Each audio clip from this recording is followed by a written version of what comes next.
Ciao e benvenuto in questo nuovo video. In questo video parleremo del DHCP, o anche conosciuto come Dynamic Host Configuration Protocol. Tutti conosciamo il DHCP e lo scopo di questo servizio. Lo scopo di questo servizio è assegnare gli indirizzi IP ai computer che non hanno un indirizzo IP. E solitamente viene assegnato un indirizzo IP, come qui nella slide per esempio 192.168.1.10, una subnet, che questa è una subnet standard di classe C, e un gateway per andare su internet. E eventualmente anche, o meglio dire solitamente, uno o più server DNS. Ma vediamo come funziona un DHCP. Bene, qui abbiamo un PC e un DHCP server, che però può essere anche il router di casa, per esempio un router, un firewall, ma solitamente nell'azienda c'è un DHCP server, o comunque c'è un server che è un domain controller e offre anche un servizio di DHCP e DNS.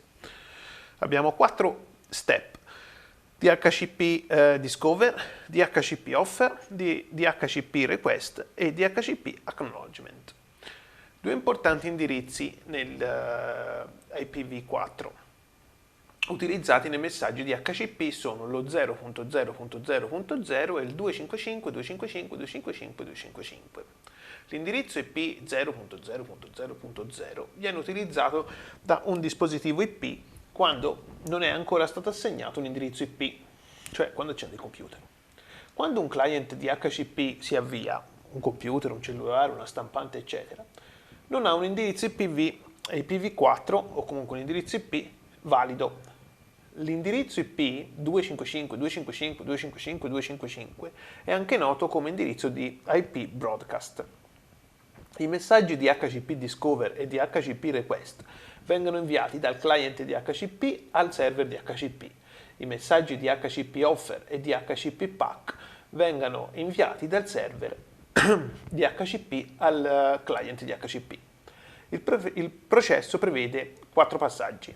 DHCP Discover, che è il primo. Il client DHCP trasmette un messaggio di rilevamento del DHCP sulla rete contenente il suo indirizzo MAC address sorgente al numero di porta UDP68, utilizzato dai server bootp e DHCP appunto.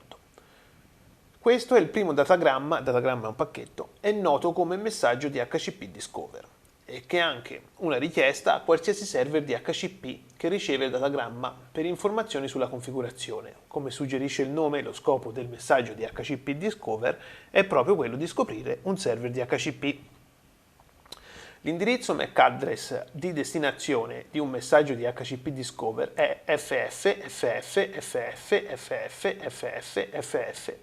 cioè l'equivalente di un IP 255.255.255.255.255, che in altre parole vuol dire tutto di tutto. Tutte le periferiche, tutti i device collegati a uno switch, in questo caso a livello 2 perché parliamo di MAC address, con una richiesta del tipo FFFF eccetera, devono prestare attenzione. Come tutte le richieste inviate a un IP che termina con 255 devono prestare attenzione. FFFF, che è l'indirizzo MAC address di broadcast. Un frame Ethernet di DHCP Discover viene recapitato a tutti i computer collegati nel dominio di broadcast. Quindi se abbiamo uno switch con un dominio di broadcast viene recapitato a tutte le porte di quel dominio e utilizza la porta 68 come sorgente e 67 di destinazione ed entrambe sono UDP. Poi c'è il DHCP Offer, che è il secondo. Ogni server DHCP nel dominio di broadcast che ha ricevuto il messaggio di DHCP Discover risponde con un messaggio di DHCP Offer. Altri computer semplicemente rilasciano il messaggio di DHCP Discover, in poche parole lo ignorano. Il messaggio di DHCP Offer contiene valori di configurazione TCP/IP offerti come l'indirizzo IP e la subnet, come ho detto all'inizio. Se il dispositivo client di DHCP ha ricevuto più offerte di DHCP Offer, il client di DHCP accetta il primo messaggio di DHCP Offer, che arriva, come diceva quel vecchio proverbio, chi prima arriva meglio alloggia. DHCP Request che è il terzo. Il client DHCP accetta un'offerta e trasmette il datagramma di DHCP request. Il datagramma di DHCP request contiene l'indirizzo IP del server che ha emesso l'offerta e l'indirizzo fisico, cioè l'indirizzo MAC address, del client DHCP. Il messaggio DHCP request richiede al server DHCP selezionato di assegnare al client DHCP un indirizzo IP e altri valori di configurazione del TCP. Il messaggio DHCP request notifica inoltre a tutti gli altri server DHCP che le loro offerte non sono state accettate dal DHCP client. DHCP PAC, che è l'ultimo.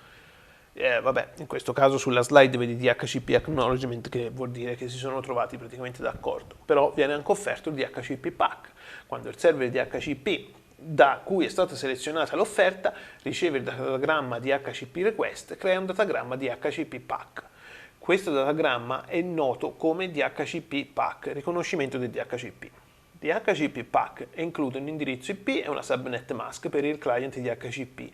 Può includere altre informazioni sulla configurazione TCP, come l'indirizzo di un gateway, quindi per esempio per andare su internet, gli indirizzi IP del server DNS, gli indirizzi IP dei server WINS, eccetera. Può contenere anche rotte statiche, può contenere anche l'IP per il centralino telefonico, per esempio, eccetera, e può contenere diverse opzioni. Questo è quanto riguarda il DHCP server. Non è molto complicato e spero che vi sia stato d'aiuto o comunque di informazione. Grazie di aver guardato il video e a presto.